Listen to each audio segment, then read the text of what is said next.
It's such a privilege for us to have with us one of our Honens finalists, Carter Johnson. Thank you for being here. Congratulations. Thank you. Thank you very much. Did you were you able to get to sleep last night? Did you practice once the announcement came out? Actually, a little bit, yes. I was joking. I thought you'd go to sleep. No, I did actually, but only because when the announcement came out at 1 something in the morning, me and my host were actually having dinner at that time, and then after the announcement came out, she wanted to do some stuff in the kitchen. Right. And I wanted to wait for the schedule. Right. And so I thought, well, I'm going to practice my do? concerto. Now, Carter, I have so many questions. How are you feeling today? Are you feeling relief of a kind, or only walk us through a little bit what happened from the announcement to where you are now? Oh, I'm just happy. Relief. I suppose there was that fear of not, of course, being a finalist.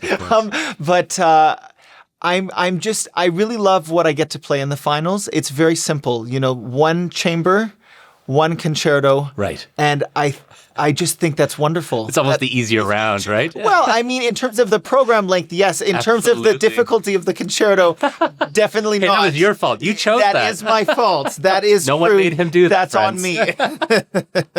Now, I want to ask you a question. Our viewers might know, you're already so accomplished. You were just at the Van Cliburn in the finals as well. I'm going to ask this. Yeah, did you have a doubt that you'd make it to the finals, or the Cliburn? No, of here. Here at Honens, after having already been in another stage. I did because every competition is different. Most importantly, the jury is different. Right. What the competition is looking for is different, right. And I think Honens is conscious about that. Yes. And the contestants are different, and then the way they sound, when you put them up against one another is also different. So, it's different every time. So, of course, I knew I had a chance, but I didn't presume one way or another. Right.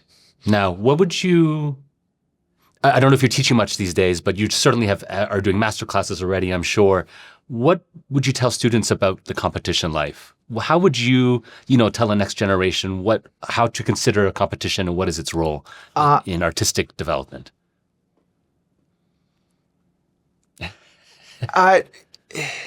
It's a very difficult life, the piano competition life. Yes. It is, yeah. And I think people see the glamour in it, which exists, yes. For sure, but behind the scenes, it is. There's a lot of toil and there's a lot of heaviness in between all of the high moments, right. And there's a lot of very, very hard work. So to people who are getting into it or considering it, I would say it's a very useful exercise as a pianist. It really can push you to be to play at a higher level than you knew you could play. So I think that's wonderful. Right. But at the same time, I would just encourage people to be very careful about what competitions they enter, what you think they will get you.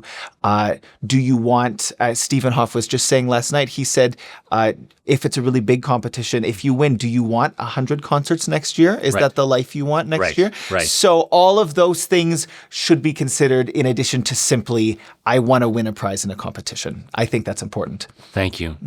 Can you speak to us just briefly about your Honens experience? How's it been? It's been fabulous. I love be honest. I love everything about this competition. I love the philosophy. I love the people I've met. Yes. And I've never been to Calgary before. Oh, okay. As someone from BC, that's a bit strange, maybe. So it's just good to be here, and I'm just soaking it all in. Anything you've learned? I don't mean to force this upon you. Anything you've learned from watching your fellow competitors, candidates, and even here at other competitions? Something that you've kind of picked up on from listening to others? I do. I think it's just good to hear others in general, even when you're at competitions. Yes. Because, the thought you have is, I could be practicing during that time. But then in hearing a live performance, yes.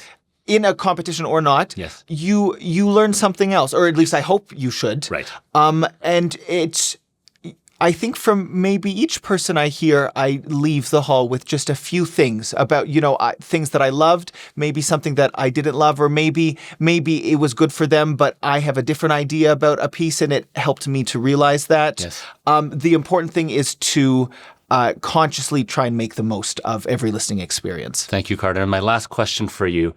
this competition exists because of Esther Honens and her vision and her dream to have this very special thing in Calgary. If you could give a message to Esther Honens, what would that be? Thank you for your incredible support, even though you're not here to see the fruit of it.